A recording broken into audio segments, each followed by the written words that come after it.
Roads and justice are topics on this edition of All Angles. Thank you so much for joining us. I'm Dion Jackson Miller. Now, later in the program, we'll be talking about an important ruling handed down by the Privy Council in what it described as a serious miscarriage of justice. And we are going to be joined by attorneys John Clark and Terence Williams. First, though, the roadworks in St. Thomas continue to be a huge concern, causing distress and loss and damage to residents of the parish. The Prime Minister now says the Chief Executive Officer of the National Works Agency will have direct supervision. So will anything change? First, though, we spent the day yesterday in St. Thomas to hear what the people had to say.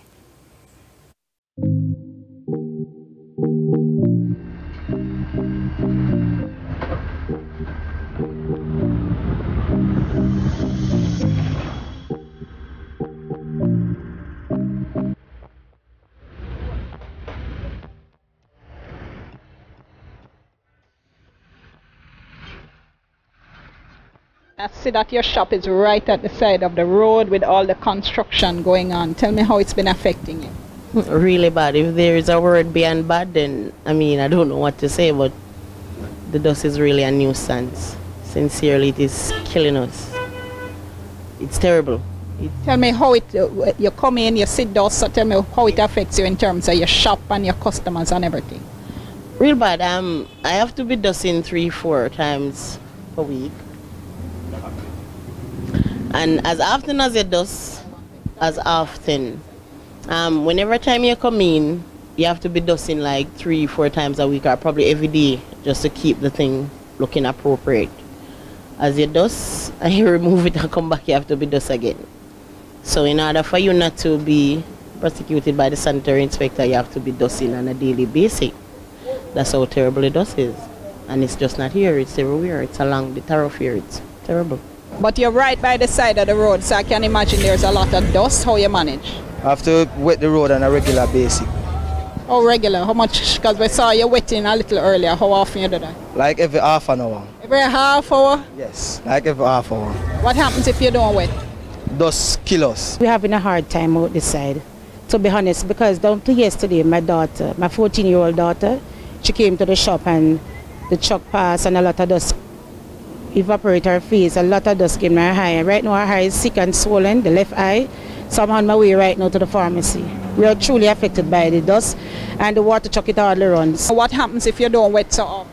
Yes, the pan will be dusty, so we have to keep down the dust. We have to wipe it off like every 5 minutes or so. Depends how the breeze blow, but we have to wet the road like every 30 minutes, 15 minutes. Because you're selling food, so you have a serious concern there about safety and public health and so. Right. You ever have your customers complain? About the dust. What they say? They say the pan look dirty, we have to just tell them say the dust, we never get the time to go catch water for wet the road because the truck don't pass as yet. Right. So once you start doing the wiping and so they stop complaining? Right, so we have to wipe the pan like every 5 minutes for it to be look official or clean. Or the table, we have to wipe the table as much. So how annoying is that for you? It's very annoying because you know you're clean and then the dust now make you look like you're dirty. So you have to get it official. The dust came to the windows, door. Sometimes I came on the road after walking down my glasses. I forgot my glasses up to this moment because it's really terrible. What are the glasses for? To keep out the dust and for the sunshade. So does it affect like your washing on the line or your furniture in the house? No, it's just the furniture in the house because at time, normally I wash like Sunday mornings when I know we don't know where road work going on. Just look at the vehicles passing here. The amount of dust. I can take you into my office. Just look at the windows at my office. You can see the dust. You can write any letter upon any one of them window blades because of the dust. Messing up the equipments and furnitures in the office.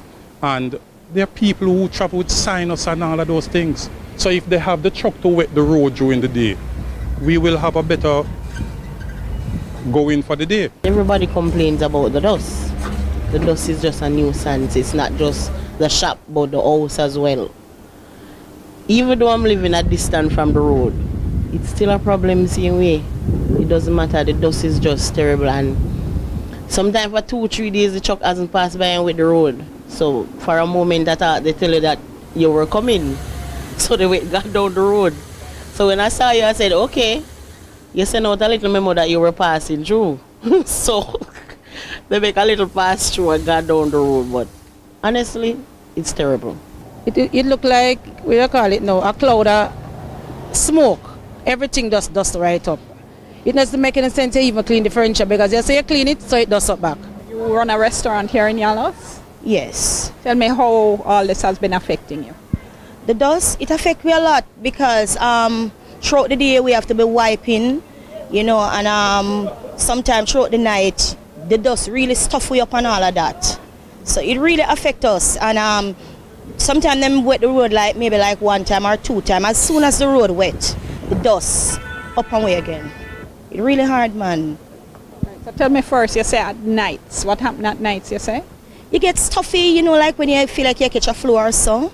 And sometimes all that, my eyes them burn me and all of that. Throughout the day now, do you have customers complaining or how you manage with that side of it? Yes, you have customer complaining. You have to make sure, say, as you have a set of people like out of the restaurant, you have to keep wiping the counters again and the fridge and all of that and wipe down the place because the dust is really bad. How much more that take out of you as a business operator? It take a lot because you have to do the things that we do like 2 times for the day. You have to do them 3, 4, 5 times because you have to do wiping and dusting constantly. How you manage with the traveling on the road, like having to take transport or drive up and down or what? Wow, that's bad. That's very bad. The road is very bad from Yalas to Marant Bay. Normally it used to take 30 minutes, 45, it take half an hour to a half an hour now. Oh. Time gone by from Marant Bay to Yalas, from Yalas to Marant Bay, it used to be like about probably 25 minutes. So it's over an hour drive. That's how terrible the road is. If you are driving, you're tired. If you're a passenger, you're tired.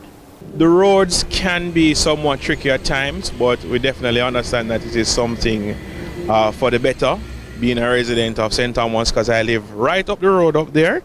So I'm really happy with the work. It needs to be tightened up, but I'm looking forward to the next 1.5 to 2 years when we're sailing smoothly like Ocherius. What do you think needs to be tightened up?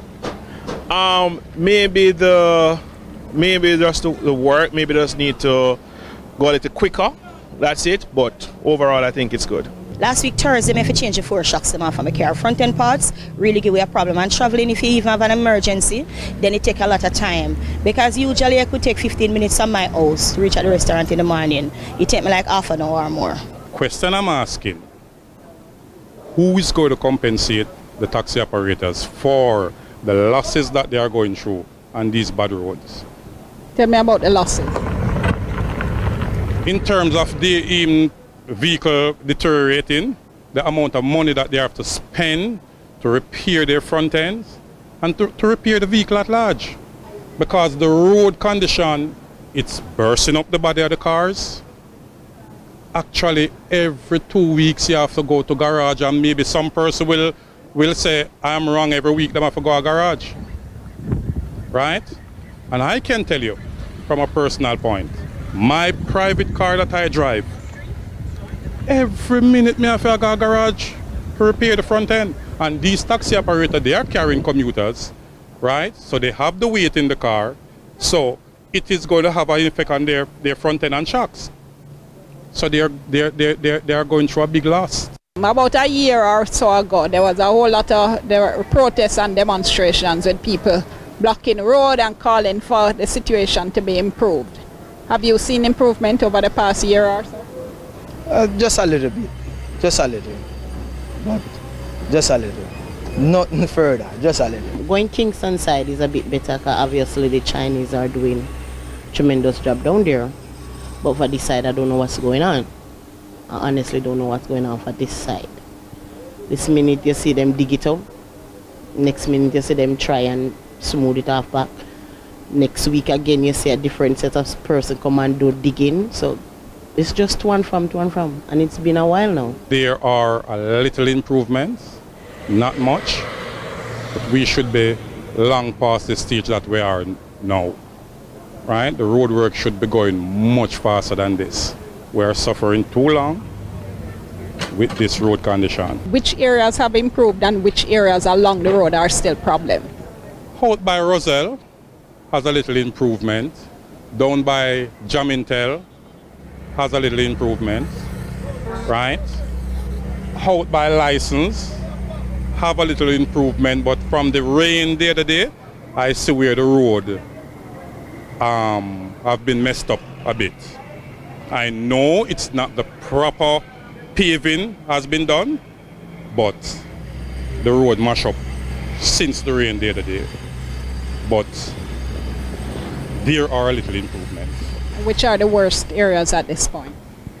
The worst area at this point is from Yalas Bridge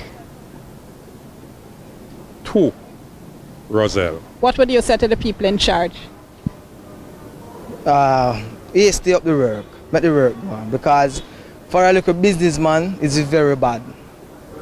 Yes, it's very bad for a little businessman, because if somebody leave from Kingston to Portland, they prefer drive around the junction more to drive through St. Thomas for a little chicken or pork to be sold.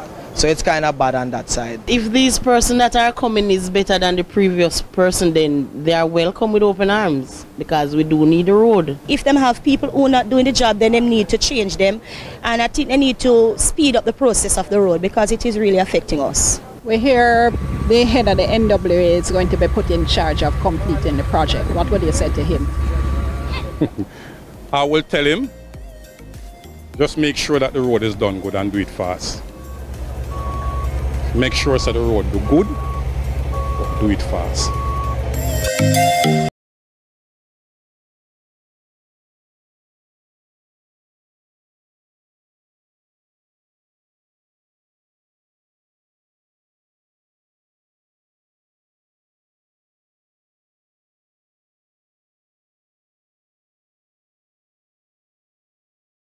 So when we come back after the break, the CEO of the National Works Agency has been put to directly supervise the project. We'll hear a little bit from him, and we'll also talk to opposition spokesperson on transport, Michael Phillips. Remember as well, we want to hear from you, so you can WhatsApp us. It's 381-0072. That's 876-381-0072. And tweet us as well. It's hashtag TVJ All Angles. Soon come.